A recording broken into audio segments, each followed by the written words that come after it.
welcome to the writing class, maybe Woman's Cave. I don't know where I'm putting the podcast yet. And you know, the Ladies' Tale podcast. Yeah, no, that's not happening. I'm just throwing them all out there. I mean, it's just great to be back and like throwing a wrench in your plans. I'm Jade. And I'm Winona, but that's my job. I throw a wrench in your plans. But it's a new year, so I figured I could have a new shtick. No, I'm tempted to put lipstick on camera just to throw a wrench in your plans. I can't do this with you. See, I knew I could out like chaos her. Chaos me? Like, is that something to brag about? Like, I out chaos you. Yeah, I won. Is that really a win? That's more like a fail, right? How chaos your entire structures and damaged for needs repair. Oh my goodness. And you're like, chaos. Okay, I'm the winner. Actually, you're the loser. All right, moving on. Okay, moving on, yeah. So, we wrote literary life guides with pop poetry that we do talk about said chaos. Oh my goodness. Right? No, we do. The misfit guys and we talk about the chaos. We talk about the chaos wherever we go. We kind of bring it, but we bring the chaos. On.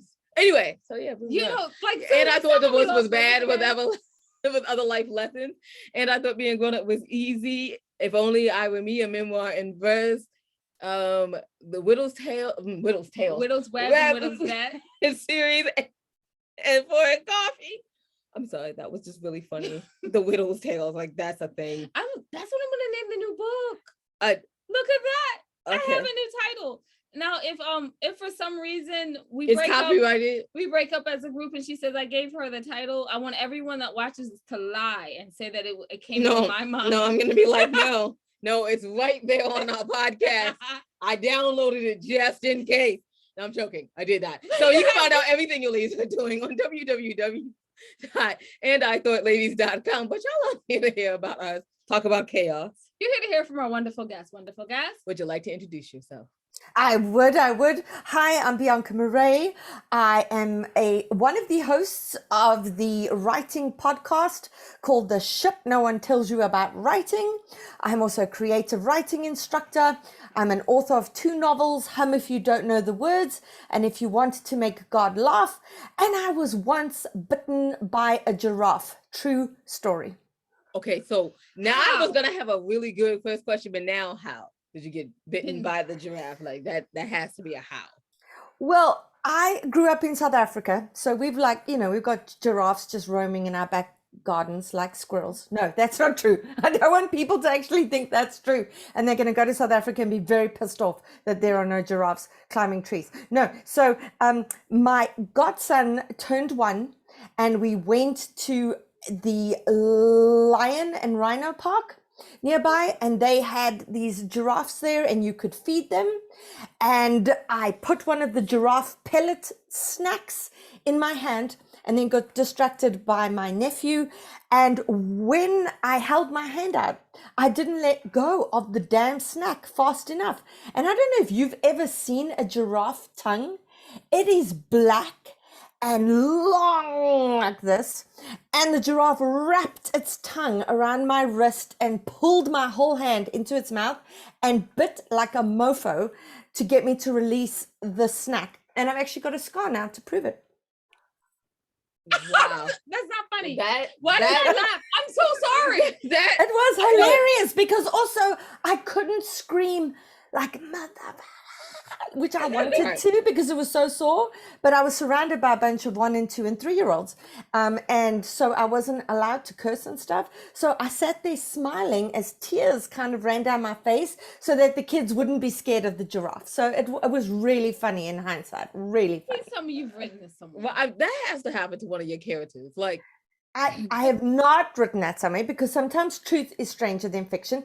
And something else people don't know about me is that my cat, Wombat, was rescued from a serial killer in South Africa. And again, if I wrote that into a story, people would go, it's too far-fetched. That's not believable. But you could maybe write that into like a romantic comedy mystery thing. Like this lady has this cat that she rescued from a serial killer, but we don't know what serial killer. We all like, what serial killer had a cat? And also, should she have this cat? And another thing, why did she get bit by a giraffe? Like, like all these things. So we can all just be like, this is fabulous. Like, she is so funny. How did she come up with this stuff? And on the cover of that book, you could have the cat using the giraffe's neck as like a scratch post as it climbs up. It would be a really cool cover. There you go. And you have a murder mystery, like a cozy murder mystery thing going on. And it's beautiful and everyone's going to love it. And they're going to be like, what other kooky thing is going to happen to this podcaster detective? Oh, look, podcaster. Yes. Okay, so I have I'm liking title. You now have a cozy mystery series that I'm totally going to read. Actually, I'm going to listen to it on Audible so I can die laughing. So I can be like, I didn't really have it though. Sorry, not at you. Like, anyway. So let's talk about said podcast. Yes. Okay, we're gonna talk about the podcast. Yes. Go ahead. I did research. No. I was just that was my segue for you to actually ask the question. Oh, because we don't segue on this. Right. So I got real confused. So before we talked about the podcast, you have an event coming up. So do you want to talk about that first, and then we'll talk about the podcast? Yes. So we have put together the most amazing virtual retreat at the end of January. So Carly, Cece, and myself, they are my co-hosts. They're literary agents from PS Literary. And we said, what can we put together that is going to be mind-blowing? And we listed all of our favorite writing instructors or people who write about writing or who teach writing, etc. We said, who are our favorite editors?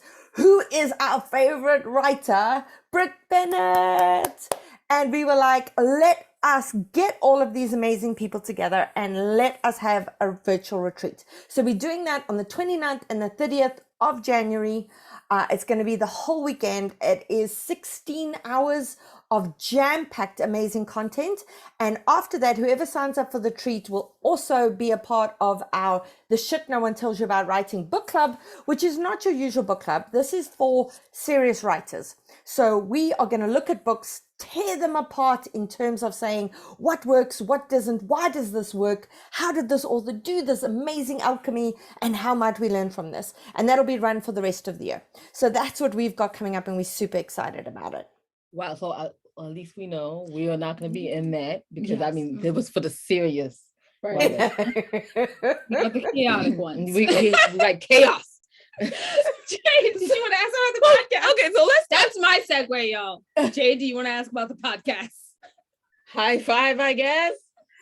Yeah, so new year, new segue. There we go. So the podcast, what can people expect when they're listening to it? Because you have such a great title, but what can they really expect?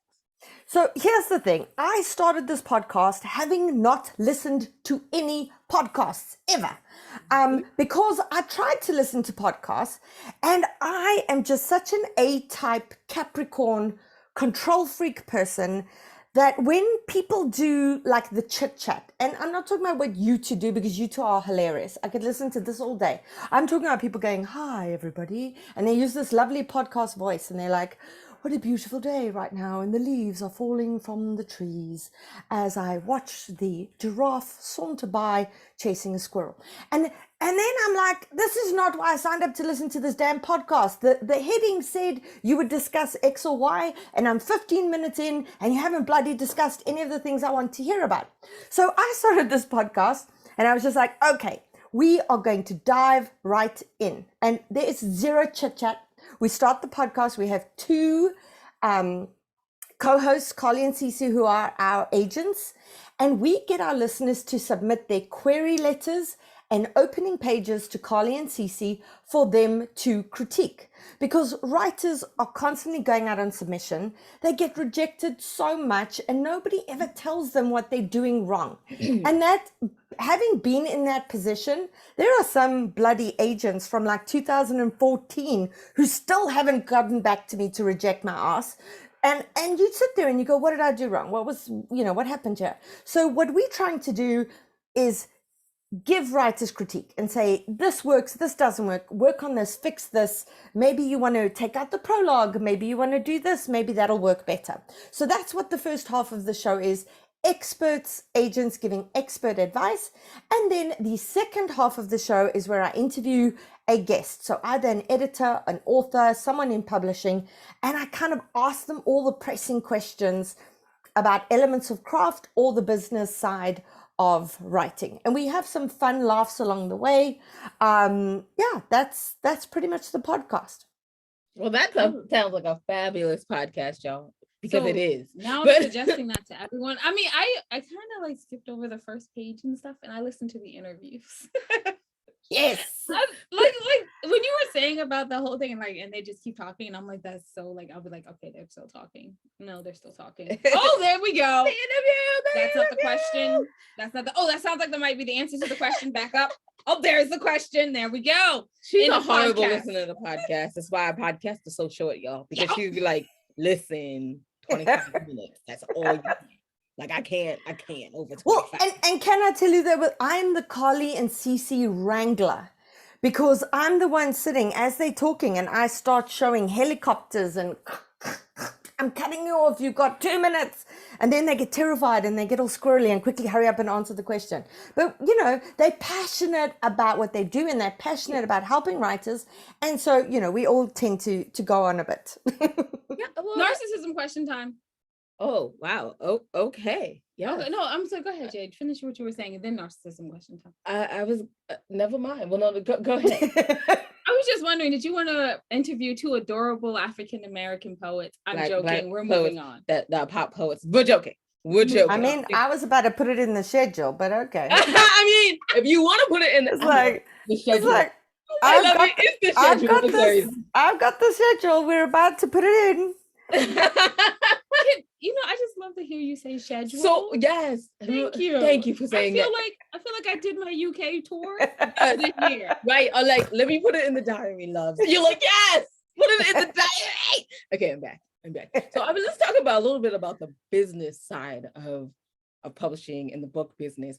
What did you personally learn when you became a published author that you wish you had known before? There is a lot, which is exactly why I started the podcast. Like, I did not know that if you land a big advance and then you don't immediately sell like hotcakes, your publisher views you as a big, pathetic failure. And they don't want to be publishing more of your novels. In which case, sometimes it's better to go for a lower advance, work with someone who wants to build with you to build your career, which doesn't happen as much in publishing these days. These days, publishers want you to hit it out the park. And you see, I even used an American analogy there. I could have used a rugby or a cricket analogy, but I didn't. I went with the hitting it up. Please use a cricket analogy. We've already had someone do a rugby and a soccer, but we've never had cricket. Okay, so if you have a guest who's not paying attention and they maybe get distracted, you could say to them, stop signing autographs at fine leg walk-in with the bowler. Ooh. Well, now, you see, all the British listeners of your podcast are killing themselves laughing now. It's as my boss in South Africa used to introduce me using a golf analogy. He used to say, I was a par 3 stroke 1, which means I'm short and difficult. Oh, that's like horrible and yet. Wow. It was accurate. I think it works great because like in golf, even if you have something short and difficult, your job is to overcome and learn how to work with the elements you have. So that's what all that we were trying to tell is like, yes, you may be short and difficult, but if you learn, you're gonna increase your score, decrease. Sorry. I feel like that is what your character in this cozy mystery should just do, like a girl, like random like cricket references and like golf like analogies. This person was, and it would be hysterical. I'm feeling like I need to get out the post-it notes so we can start planning this novel. I feel like it should happen, and I feel like it's gonna be hysterical when she's just. And then like a football analogy, like this is going to be great. Like an American football analogy, like, and they miss the field goal. There we go. And now I got us so far off the track, I can't even remember what the hell we was talking about. So we're talking about the business side. Oh, yes. Which you knew. Right. Yes. So there was that. And I wish I'd known that, that the rejection is kind of constant, which is depressing because we tend to think, Once we've made it to a certain point, great, we're in the doors, we've made it. But, it's like coming to a cocktail party, kind of smelling of, I don't know, skunk or something. They kind of then push you out the doors again after you're in the doors. And they're like, no, thanks, we don't want any of that in here. So it's tough. It's really tough. But here's the thing.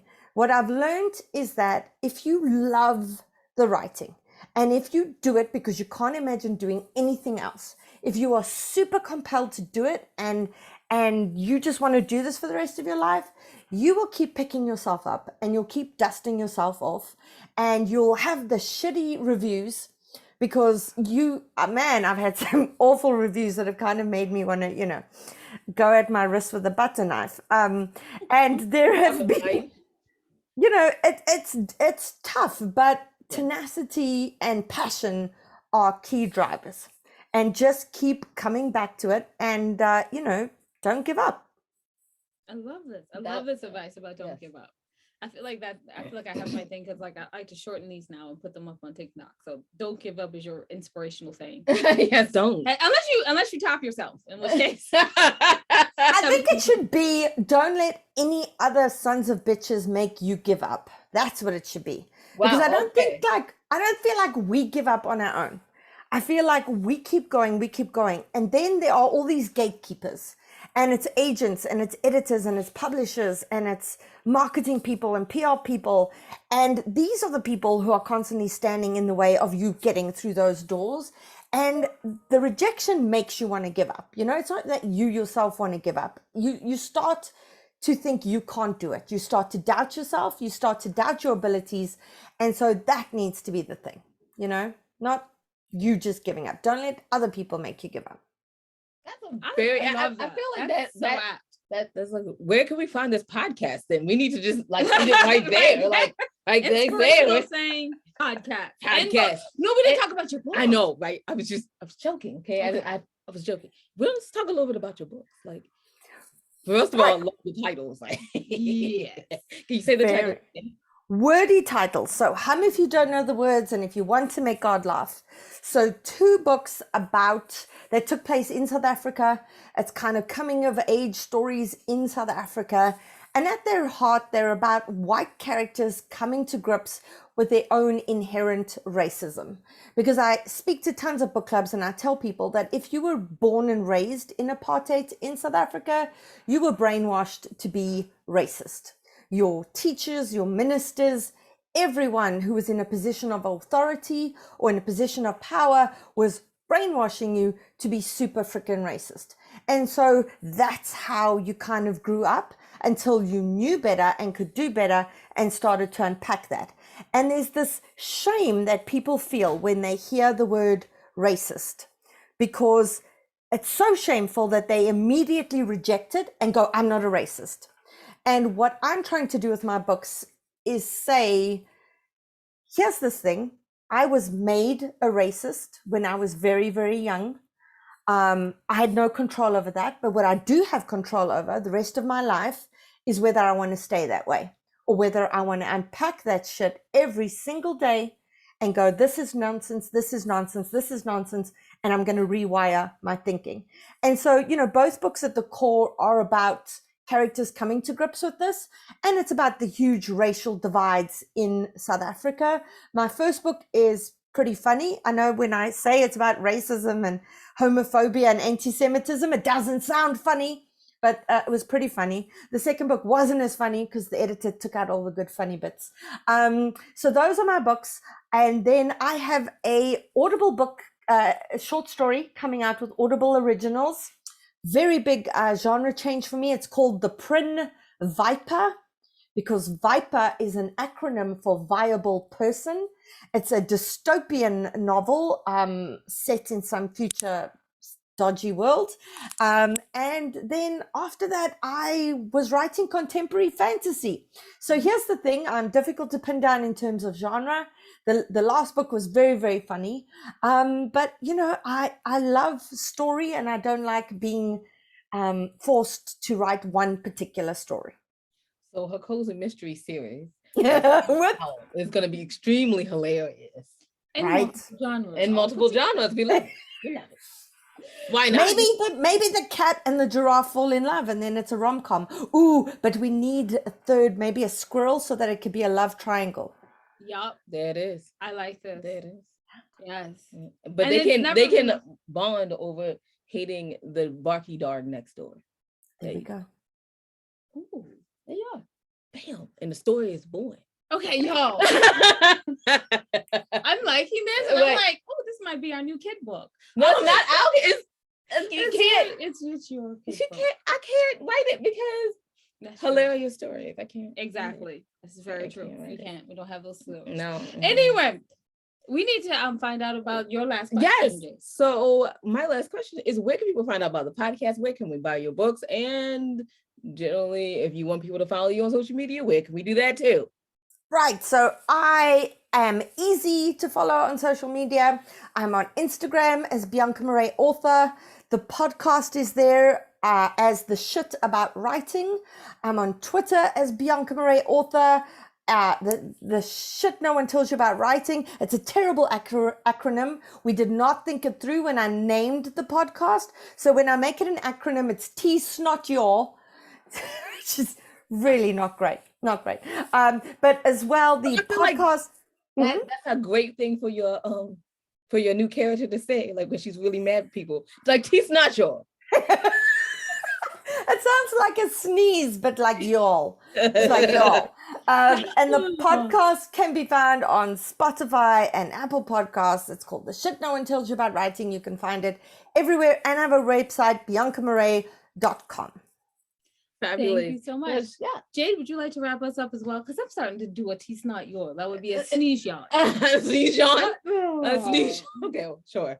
Anyway, thank you so much for joining us today. We really appreciate it. And you can find out everything your ladies are doing on www.andithoughtLadies.com. While you're there, go to the middle of the page to see the charities that we probably support. Maybe we can support them also. We thank you in advance for that. Just remember, y'all, that wisdom is all around you if you're open to finding it and accepting it. So peace and love, you guys, from Winona and Jade. Bye-bye. Oh, yeah, thanks for listening.